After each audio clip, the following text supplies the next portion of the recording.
آخر اس کے یعنی قابیل کے نفس نے اس کو اپنے بھائی کے قتل ہی کی ترغیب دی تو اس نے اسے قتل کر دیا، پھر خسارہ پانے والوں میں ہو گیا۔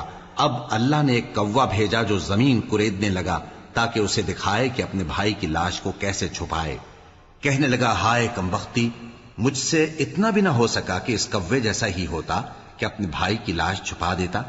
پھر وہ پشیمان ہو گیا۔ اس قتل کی وجہ سے ہم نے بنی اسرائیل کے ذمے یہ بات لکھ دی کہ جو شخص کسی کو ناحق قتل کرے گا، یعنی بغیر اس کے کہ جان کا بدلہ لیا جائے یا ملک میں خرابی کرنے کی سزا دی جائے، تو اس نے گویا تمام انسانوں کو قتل کیا، اور جو ایک انسان کی جان بچا لے تو گویا اس نے سارے انسانوں کو زندگی دے دی۔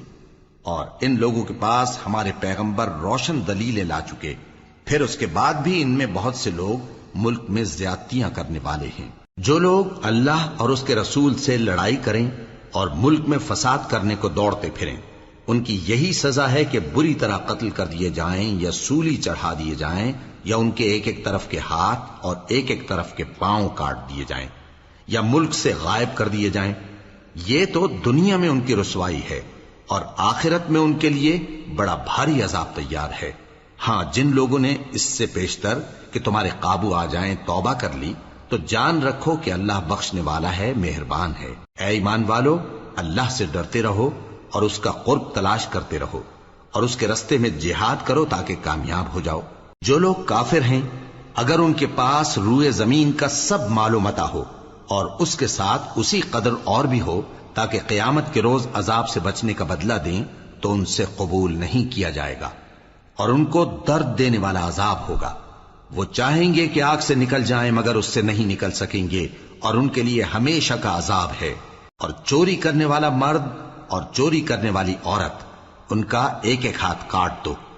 یہ ان کے کرتوتوں کی سزا اور اللہ کی طرف سے عبرت کے طور پر ہے، اور اللہ زبردست ہے، صاحب حکمت ہے۔ پھر جو شخص گناہ کے بعد توبہ کر لے اور نیکوکار ہو جائے تو اللہ اس کو معاف کر دے گا۔ کچھ شک نہیں کہ اللہ بڑا بخشنے والا ہے، بڑا مہربان ہے۔ کیا تم کو معلوم نہیں کہ آسمانوں اور زمین میں اللہ ہی کی سلطنت ہے، جس کو چاہے عذاب کرے اور جسے چاہے بخش دے، اور اللہ ہر چیز پر پوری طرح قادر ہے۔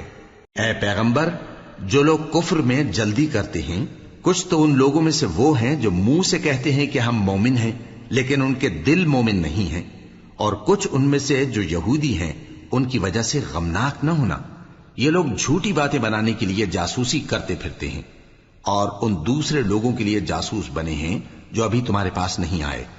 باتوں کو ان کے مقامات میں ثابت ہونے کے بعد دور لے جاتے ہیں، لوگوں سے کہتے ہیں کہ اگر تم کو یہی حکم ملے تو اسے قبول کر لینا، اور اگر یہ نہ ملے تو اس سے بچنا، اور جس کو اللہ گمراہ کرنا چاہے تو اس کے لیے تم اللہ کی طرف سے ہدایت کا کچھ بھی اختیار نہیں رکھتے۔ یہ وہ لوگ ہیں جن کے دلوں کو اللہ نے پاک کرنا نہیں چاہا، ان کے لیے دنیا میں ذلت ہے اور آخرت میں بڑا عذاب ہے۔ یہ جھوٹی باتیں بنانے کے لیے جاسوسی کرنے والے اور رشوت کا حرام مال کھانے والے ہیں۔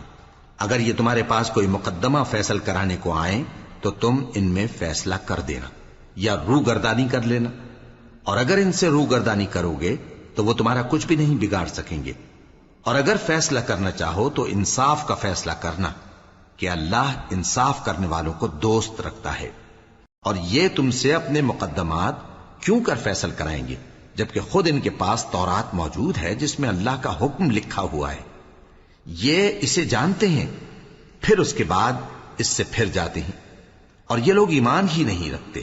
بے شک ہم نے تورات نازل فرمائی جس میں ہدایت اور روشنی ہے، اسی کے مطابق انبیاء جو اللہ کے فرما بردار تھے یہودیوں کو حکم دیتے رہے ہیں، اور مشائخ اور علماء بھی، کیونکہ وہ اللہ کی کتاب کے نگہبان مقرر کیے گئے تھے اور اس پر گواہ تھے، یعنی حکم الہی کا یقین رکھتے تھے۔ سو تم لوگوں سے مت ڈرنا اور مجھی سے ڈرتے رہنا، اور میری آیتوں کے بدلے تھوڑی سی قیمت نہ لینا، اور جو اللہ کے نازل فرمائے ہوئے احکام کے مطابق حکم نہ دے تو ایسے ہی لوگ کافر ہیں۔ اور ہم نے ان لوگوں کے لیے تورات میں یہ حکم لکھ دیا تھا کہ جان کے بدلے جان، اور آنکھ کے بدلے آنکھ، اور ناک کے بدلے ناک، اور کان کے بدلے کان، اور دانت کے بدلے دانت، اور سب زخموں کا اسی طرح بدلہ ہے۔ اب جو شخص بدلہ معاف کر دے وہ اس کے لیے کفارہ ہوگا، اور جو اللہ کے نازل فرمائے ہوئے احکام کے مطابق حکم نہ دے تو ایسے ہی لوگ بے انصاف ہیں۔ اور ان پیغمبروں کے بعد انہی کے قدموں پر ہم نے عیسیٰ ابن مریم کو بھیجا جو اپنے سے پہلے کی کتاب تورات کی تصدیق کرتے تھے، اور ان کو انجیل عنایت کی جس میں ہدایت اور نور ہے، اور تورات کی جو اس سے پہلی کتاب ہے تصدیق کرتی ہے اور پرہیزگاروں کو راہ بتاتی اور نصیحت کرتی ہے۔